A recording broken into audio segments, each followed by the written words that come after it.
Yo, what's good, guys? We back at it again. Told y'all I got more educational content coming. Gonna show y'all the process of working through prop screen today. Well, just show y'all some little snippets. We're gonna look into how you go into pulling a list. With wholesale real estate, data is pretty much the central nervous system for this operation. So you gotta have a way to get these homeowner records, absentee owner records, pre-foreclosures, tax delinquents, you name it. You just gotta know how to come in here and filter it for what you want to pull, your type of preference of a list. So normally what I pull, I love absentee owner lists. We come over here, already got thousands of properties pulled, but for the sake of showing y'all how to do this, I'm gonna show y'all how to, just pull a regular list.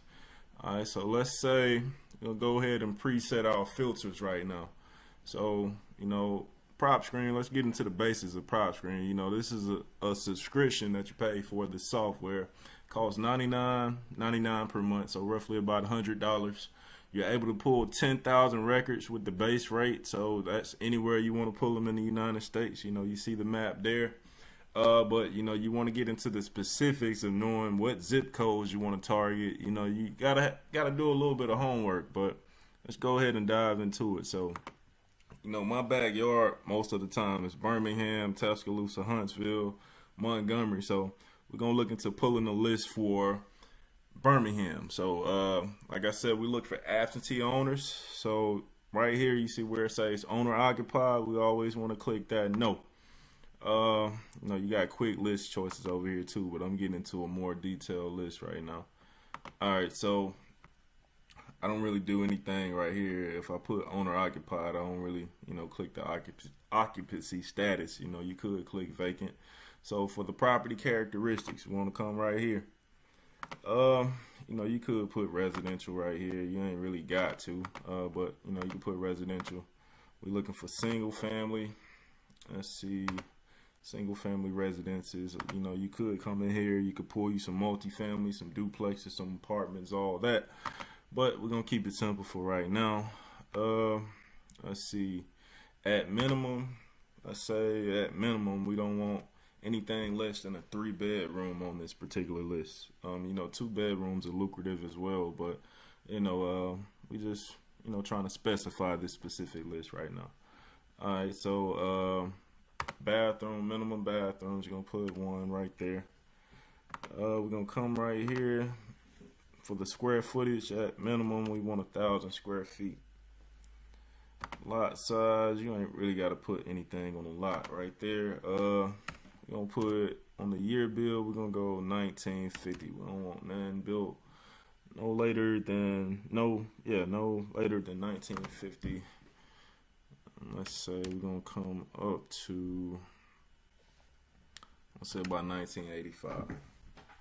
We don't want any property. You could filter for properties that are built in the early 2000s. We in year 2023 right now, well, the calendar year. I look at that as new business quarters, but that's another topic.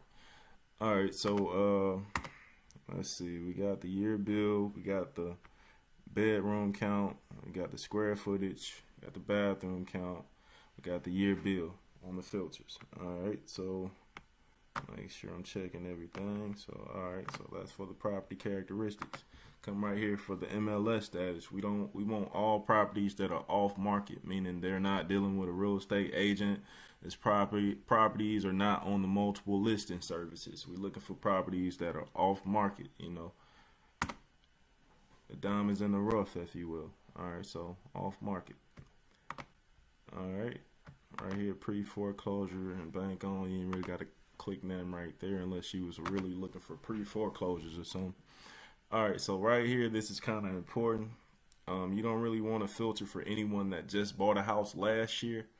What I like to do is I like to, let them at least have about 10 years of ownership at minimum. I really prefer about 20, but at 10, that's a good time frame as well. So, we'll say years of ownership. I'm gonna go with 12 or more. And you come over here, look at it to the right. You see how your filters are lining up. All right, so this is important too right here. Gonna come over here. You don't really want, when you're looking for these absentee off-market properties, you're not really looking for, companies. You do run across some older landlords that are, at the point where they're liquidating their portfolio right now, but you really want to, click individuals for this one. You don't really want corporate LLCs or nothing like that, unless you was coming in here and looking for your buyers. PropScreen is also a platform you can find, your end buyers on as well. Once you have the skills of knowing how to pull this data and knowing how to correlate that with skip tracing, meaning, finding the numbers for these records. So, that's probably another video I'll show y'all another day. All right, so we're going to click individual. All right, so could put the last sale day if you just want to get real, if, tedious with it. But, 12 years should cover it, 12 years or more. So, let's see. Got the ownership info. Right here, you ain't really got to do anything. We're kind of pulling a broad list. You could get very detailed with these filters, y'all, but I want to pull the most data that I can. The more detail that you get, the less records that you'll be able to pull. So, all right, so right here, you could come in here and put some for the equity filters right here. Let's make sure I can scroll down on this thing. Estimated equity, I'm not even sure why I can't even drop this down right now. Probably because of the screen recorder. But equity, we want 50% or more. Alright. Mortgage info, could get detail right there, but like I said, I keep it kind of broad when I'm pulling this information. I know if they got 50% or more, estimated equity, we in a ballpark where we could probably work a deal out if it makes sense, depending on the after repair value of the property. All right. So we got our filter set, y'all. Let's click that up. If you see right there, the filters are still set. Now we gotta go into the areas that we want to target. So let's see. I'm gonna do a broad list. So I'm gonna say Birmingham, Alabama. I normally target it by the zip codes, though. That's how you get real specific. For these specific filters, just in the broad area of Birmingham, that's 792 properties. It really should be way more. I could probably come in here and play with these filters. Let's see if we take the equity off and keep the list broad. It goes up to 100, not that much of a difference. But, we get the gist of what we're looking at right here. These are all residential properties. Owner occupied, no, first and foremost. Single family, 3 bedrooms or more.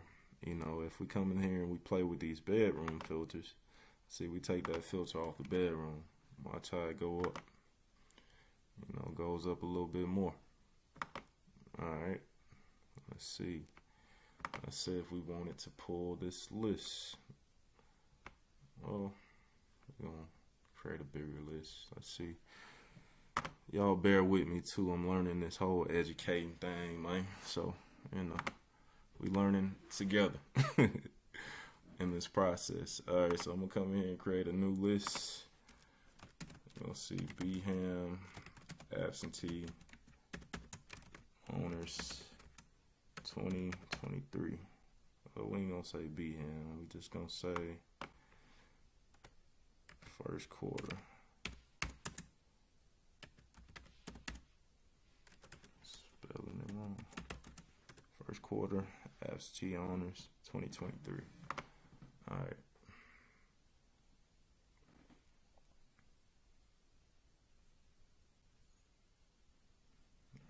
So that's added to a list. We're gonna come right here. We're gonna go Huntsville.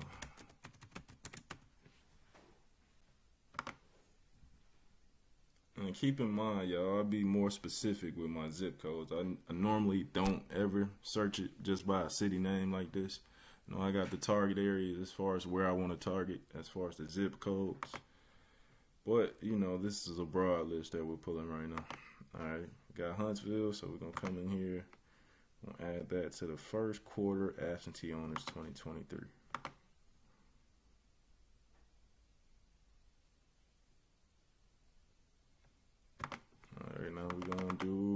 Tuscaloosa. Tripping. Should be popping up. Alright. See what we got for Tuscaloosa. That's 227. Keep in mind those filters are still right there. Alright, we're gonna add it to a list.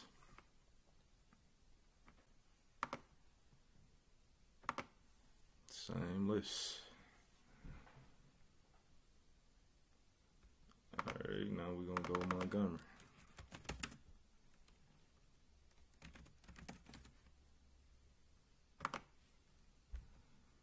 Got about 1,200 for Montgomery.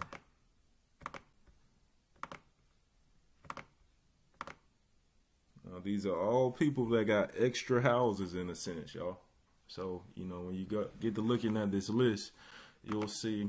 Alright, so let's go ahead and pull it now. Alright, so we come over here, we want to click My Properties. And we want to come over here at this little drop list.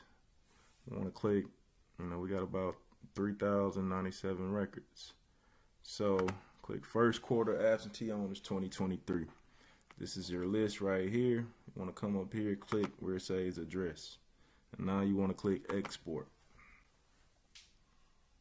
It's going to create you an Excel file with these records on there.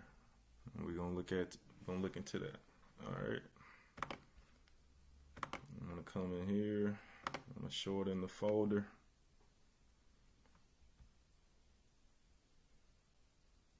Is that it? All right, that it is right there. That was my screen recorder. All right. I'm going to rename this first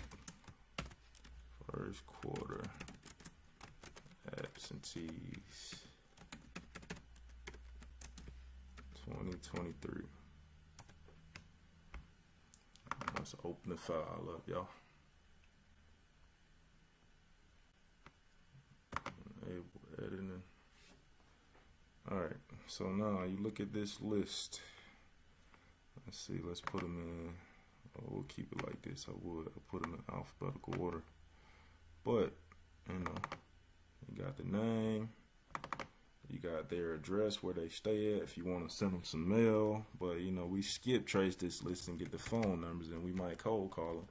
We might hit them with some mail, you know. We might hit them with some text messages. You know, it's different routes you can take. But this is the subject property right here area. You know, these are the subject property areas right here. These are, you know, the properties that we're hoping vacant, that they're not doing anything with, or they're just at the point where they want to sell them. But, you know, got you a list of records that you pull from PropScreen, about 3,000 records that you didn't have to do any crazy, you know, research for. You just put your areas in, you know, you put the filters on the list and you pull the list. Now, you know, this is how we find all our deals. This is the starting point. You know, we got to pull the data.